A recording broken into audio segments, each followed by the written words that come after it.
Nous voici dans ce lieu où l'on perçoit la fureur des hommes, le fracas des armes, 14-18, la Grande Guerre. Et oui, les archives de presse de cette époque sont réunies ici, à la Bibliothèque nationale de France. Et en ces temps de conflit, dans ces journaux, la vérité des faits n'est pas à l'ordre du jour, tant s'en faut. Mensonges, bobards et fausses nouvelles constituent bien souvent l'ordinaire de la presse. On a même inventé une expression pour cela, le bourrage de crâne. Tenez, prenons quelques exemples. D'abord, au rayon fausses nouvelles. Le 24 août 14, le matin annonce que nos alliés, les Cosaques, les Russes, sont à 5 étapes de Berlin.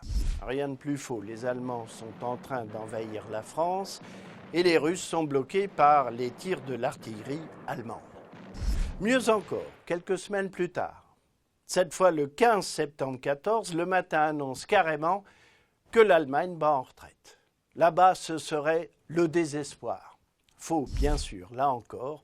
Rappelons que la guerre va durer 4 années. Au rayon bobard, à présent, on trouve ceci dans le même journal en page 2.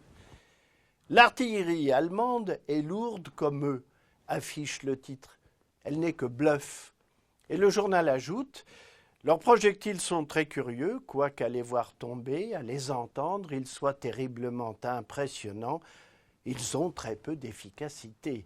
Ils vous font simplement des bleus. Le 17 août 14, l'intransigeant va encore plus loin. Quant aux blessures causées par les balles allemandes, elles ne sont pas dangereuses. Les balles traversent les chairs de part en part sans faire aucune déchirure. Et donc, dans les grands trains de blessés, les jeunes gens atteints riaient avec une réconfortante bonne humeur. Le rayon propagande, lui, compte de multiples exemples. Disons même que ce rayon-là est ouvert en permanence, tant dans les images que dans les textes.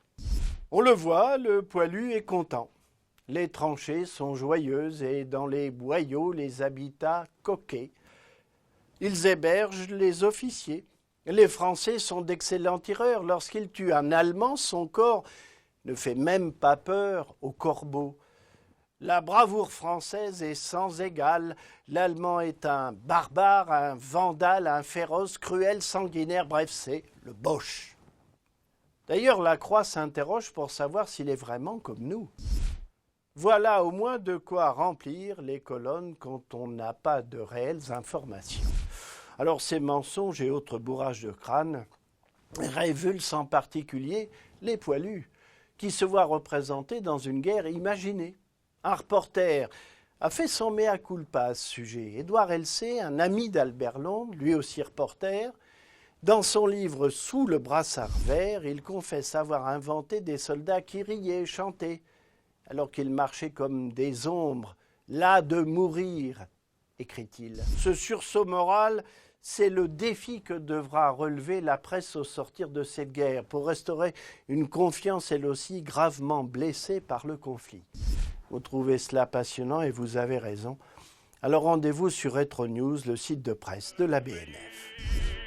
Soldats de France, qui sont à peur, marchez au